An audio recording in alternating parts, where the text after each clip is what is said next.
ലോകത്തെ ഏറ്റവും വലിയ തട്ടിപ്പാണ് ഇലക്ട്രൽ ബോണ്ട് എന്ന സാമ്പത്തിക വിദഗ്ധനും കേന്ദ്ര ധനമന്ത്രി നിർമ്മല സീതാരാമന്റെ ഭർത്താവുമായ പരകാല പ്രഭാകരൻ.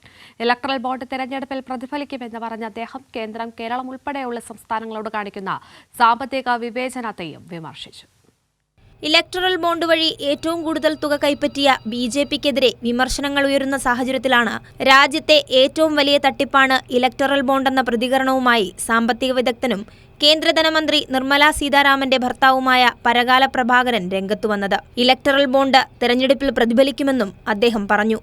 രാജ്യത്തെ ജനങ്ങളും ബിജെപിയും തമ്മിലാണ് പോരാട്ടമെന്ന് പറഞ്ഞ പ്രഭാകരൻ ബിജെപിക്ക് ഭരണമില്ലാത്ത കേരളം ഉൾപ്പെടെയുള്ള സംസ്ഥാനങ്ങളോട് കേന്ദ്രം സാമ്പത്തിക വിവേചനം കാണിക്കുന്നുവെന്നും ചൂണ്ടിക്കാണിച്ചു. സംസ്ഥാനങ്ങളിൽ നിന്ന് കേന്ദ്രം വലിയ തോതിൽ സെസ്സും സർചാർജും പിരിക്കുന്നുണ്ട്. എന്നാൽ ഇവ നികുതി വരുമാനത്തിൽ വരുന്നതല്ലെന്നും എല്ലാം കൂടി 40 ലക്ഷം കോടി രൂപയാണ് കേന്ദ്രം പിരിക്കുന്നതെന്നും അതെന്തുകൊണ്ട് ഉപകാരപ്പെടുന്ന സംസ്ഥാനങ്ങൾക്ക് നൽകാൻ കേന്ദ്രം തയ്യാറാകുന്നില്ലെന്നും അദ്ദേഹം ചോദിച്ചു. കേന്ദ്രം നടപ്പിലാക്കിയ പൗരത്വ ഭേദഗതി നിയമത്തെയും പരകാല പ്രഭാകരൻ വിമർശിച്ചു. പൗരത്വത്തെ പുനർനിർണയിക്കാനുള്ള ബിജെപിയുടെ അജണ്ടയാണ് പൗരത്വ ഭേദഗതി നിയമം.